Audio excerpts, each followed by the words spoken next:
Mi vocación naval comenzó cuando en la escuela primaria empecé a tener información sobre la reciente creación del Liceo Naval en 1947. Ingresé al Liceo Naval en 1949 y formé parte de la tercera promoción. Después de cursar 2 años, pasé a la Escuela Naval. Recibido de Guardia Marina en 1956, efectué el curso de submarinista y uso táctico. Posteriormente, la Escuela de Guerra Naval, y fui designado como uso táctico segundo comandante de un cazaminas, para lo cual pasé un periodo de algo más de un año en Inglaterra para recibir el cazaminas. Hecho eso, fui a posteriori designado para ir a Alemania a controlar la construcción de los submarinos para la Argentina, ya constituido con una familia con un hijo y 2 hijas. Y al regreso de Alemania,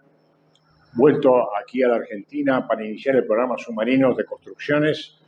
el 5 de abril fui designado comandante del Grupo Naval Malvinas, para lo cual me tuve que presentar en Puerto Belgrano a recibir las instrucciones y la información correspondiente. En ese momento yo tenía en mi bagaje 2 comisiones a Estados Unidos, una comisión a Inglaterra, y volvía de Alemania recientemente y fui ascendido a capitán de navío a fines del 81. El día 8 de abril de 1982, después de recibir instrucciones en la base naval de Puerto Belgrano, me trasladé por vía aérea a Puerto Argentino, con la orden de hacerme cargo de todos los medios navales y aeronavales presentes en la isla, cuando habían quedado en manos argentinas después de retomar las islas el 2 de abril. Al arribo a Puerto Argentino me presenté al gobernador militar general Menéndez y me hice cargo de las 2 únicas unidades que estaban en ese momento, que era el transporte naval Isla de los Estados y el buque interisleño Forres, que había pertenecido a la gobernación. También me recibió el capitán Gafoglio, que se había hecho cargo de instalaciones que después resultaron ser el apostadero naval Malvinas, de donde se reabastecían nuestros buques, y había 2 tanques de combustible que también servían a las operaciones de las unidades. Se fueron incorporando, a medida que pasaban los días, las 2 patrulleras de prefectura, las únicas que tenían armamento, 2 ametralladoras de 12,7 cada una, el río Carcarañá, el Bahía Bonsuceso, que traía minas que debían ser sembradas. Posteriormente se incorporó el J-Wing de la Marina Mercante y 2 buques interisleños más, que fueron el Monsunen y la Penélope. El grupo, así constituido, se denominó luego Grupo Naval Malvinas, que abarcaba el apostadero y estas 9 unidades que acabo de mencionar. Ellas cumplieron 43 misiones, de las cuales debo mencionar el minado que hicimos, al cual me referiré a continuación, el patrullado de las áreas marítimas circundantes, el reabastecimiento de diferentes puntos de las islas donde se habían estacionado fuerzas de defensa del ejército argentino, como ser Puerto Howard o Mitre, Bahía Fox y Darwin. A esos lugares había que transportar los abastecimientos que traían los grandes buques, porque los buques interisleños, que eran más pequeños, eran los que podían ocultarse, llegado el caso, que aparecieran, como ocurrió a partir del 1 de mayo, fuerzas navales y aéreas de Inglaterra. Es así que entonces iniciamos las actividades con el sembrado de un campo minado en las aproximaciones a Puerto Argentino.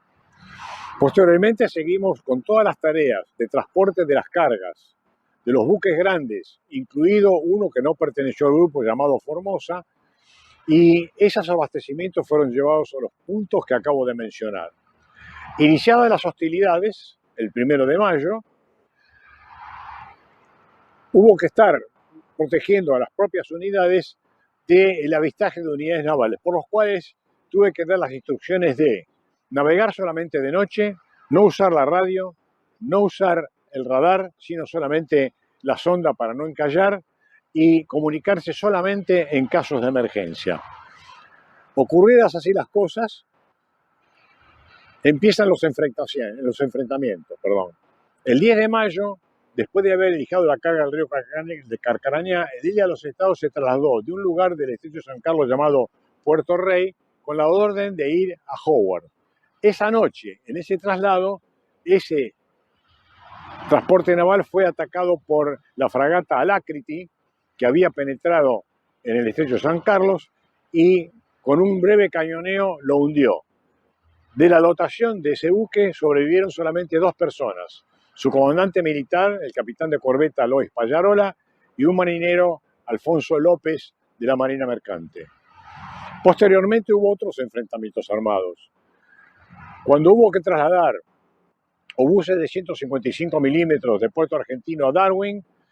ordené que lo hiciera uno de las guardacostas de prefectura por su velocidad y porque tenían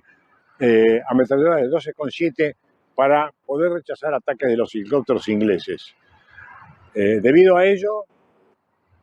después de zarpado de Puerto Argentino y antes de llegar a Darwin, esa unidad fue atacada por 2-3 Sea Harrier que lo cañoneaban con cañones de 30 milímetros, pero afortunadamente, y a pesar de ser abatido el artillero, un maquinista que vino del cuarto de máquinas, ya con la lancha haciendo agua por algunos impactos, pudo abatir uno de los Sea Harrier antes de embicar en la costa para no ser hundidos. Los obuses de 155 milímetros llegaron a tiempo a Darwin. Posteriormente, el Monsunen, trasladando carga de Bahía Fox a Puerto Argentino, fue atacado por helicópteros ingleses, a los cuales rechazó con ametralladoras que habíamos instalado cedidas por el ejército, rechazando el ataque de 2 helicópteros, pero inmediatamente empezó a recibir fuego de artillería, era de noche,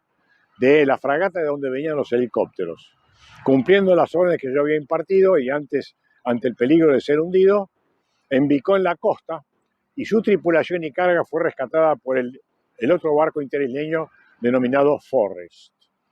Es así que fueron transcurriendo todas las hostilidades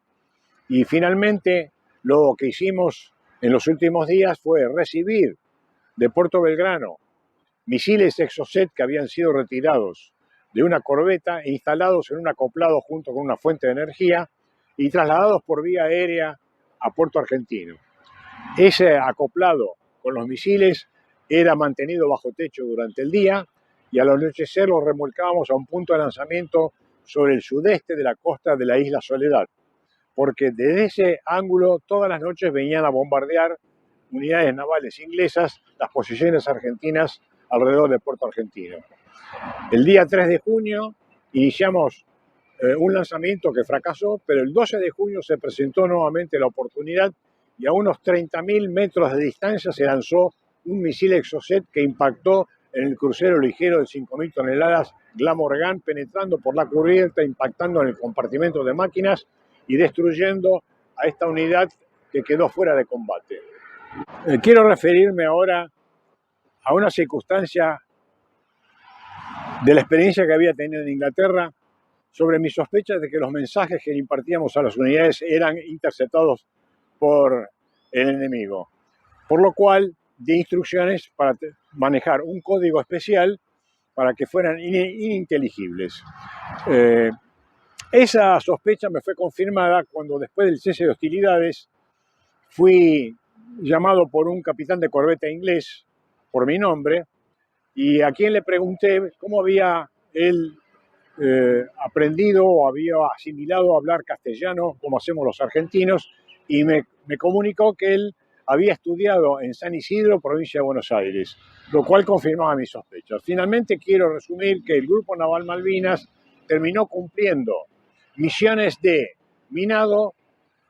patrullado de áreas marítimas, defensa de puerto